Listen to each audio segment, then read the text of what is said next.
Peter Eliades with you. This is the October 22nd, Tuesday daily update for stock market cycles with our price projections and a few technical things too. We're going to start out with this chart that you've seen several times over the past week or so.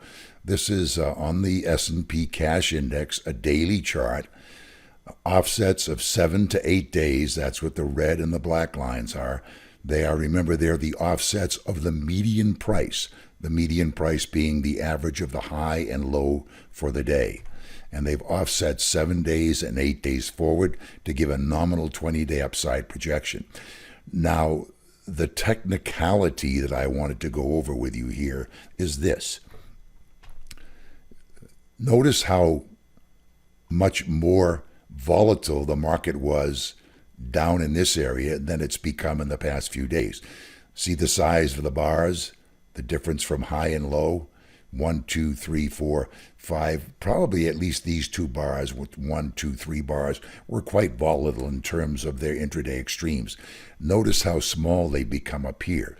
So one of the things that you have to worry about, or at least be concerned about, is this intraday low is a very volatile low here that happened on October 3rd.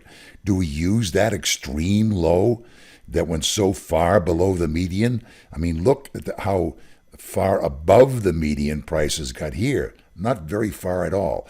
So another way of measuring the projections would be simply to take the median and to measure the projection from the median of the lowest bar through the cross of the offset line to the median of the high bars.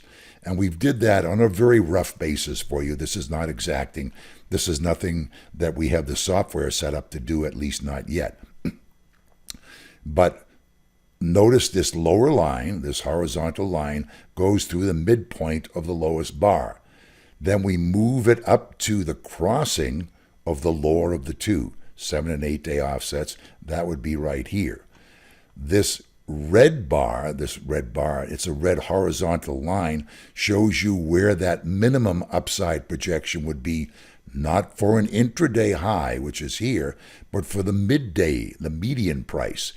And notice that even that has not yet quite reached this lower of all the projections. So it's pretty darn close, and one could argue, well, it's so close that you could say that at least the mid-bar projections have been achieved by the market. I don't think that's true. And remember, we may be cheating a little bit by using midpoints instead of extremes, but we came very close. And that's one of the concepts I wanted to show you in terms of how we do the cycle projections. This line right here, the 30, 36, 45 rounded off, is using the extreme low down here. So if you measure from the extreme low to the lower of the two crossings, right here with the red offset line, that would carry you up to here. And that's usually pretty accurate. We're just being very conservative when we use the midpoint bars rather than the extremes.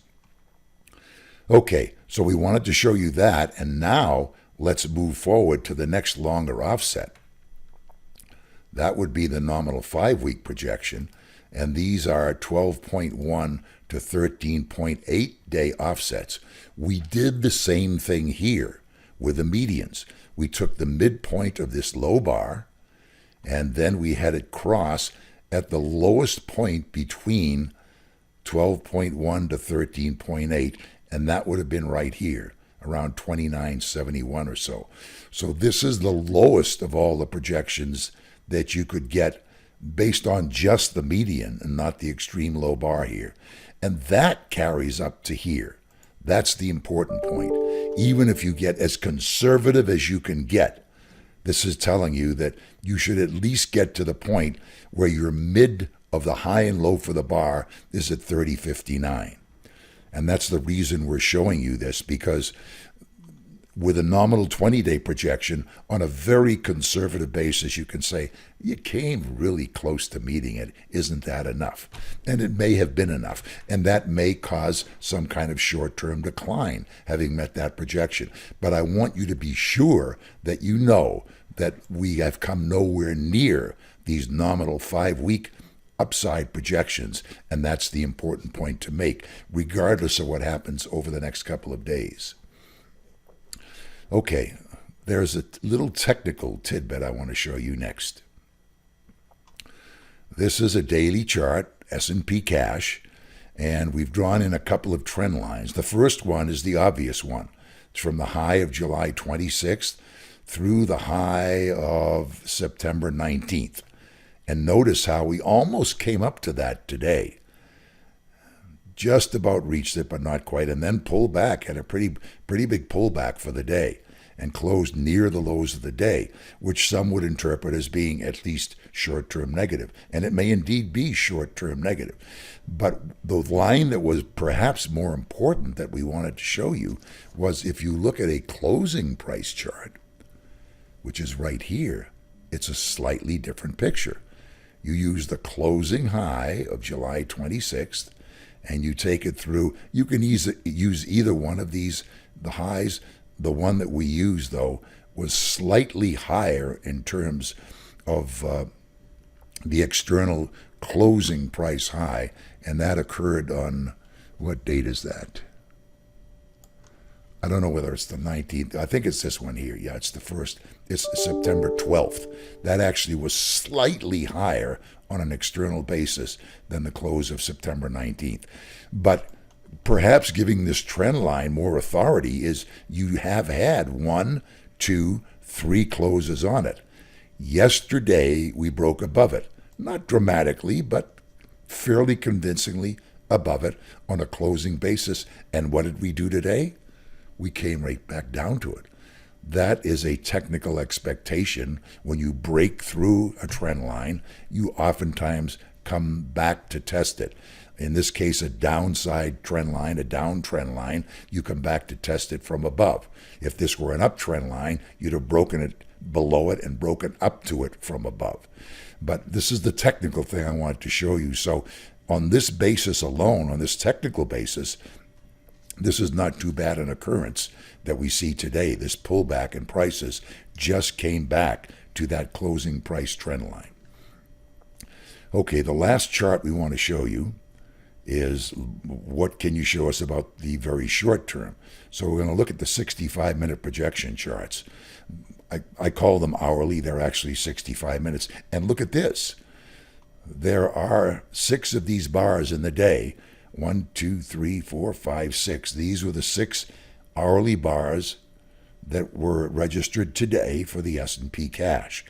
And the last bar, a projection was given, and it was met.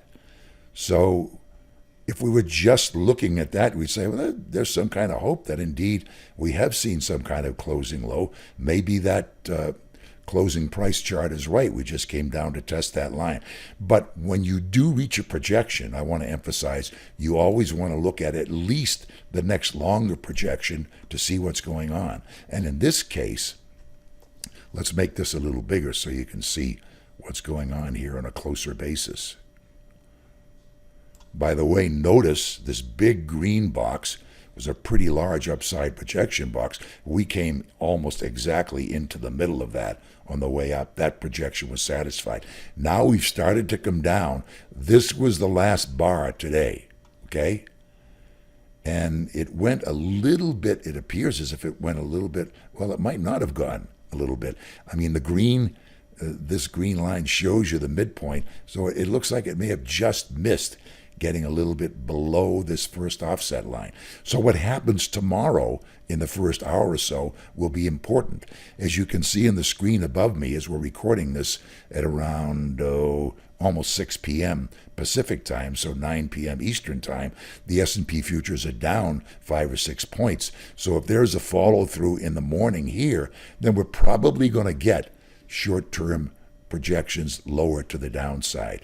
If we get that tomorrow, and I think it's important, we may actually do a special update. So I wanted to show you the whole picture here to see that we still have significantly higher projections that are not in danger right now, at least, of being invalidated. And the S&P on a technical basis simply came back to the downtrend line that it broke on the closing price that it broke on the closing price chart. It came back to that trend line. And so the last thing we showed was this. We can't follow through on this yet because we don't know what's going to happen tomorrow. Although we know in the shorter projection before this, we reached a downside projection. So we'll be watching closely in the first hour or two tomorrow. And as I said, perhaps if we get some kind of projection, we might do a special update, a real quickie. So that's it for now. Thanks again for watching as usual. Please, if you enjoy these tapes, give us a thumbs up. Make some commentary down below the video on the YouTube videos. Make some kind of commentary for us. And if a thumbs up if you like it, thumbs down if you don't like it, please tell us why. And be sure you subscribe if you haven't subscribed yet. And once you subscribe, click on the bell. The bell will notify you, especially now, tomorrow, where there's the possibility of a special update. Thanks a lot for watching. We'll talk to you tomorrow.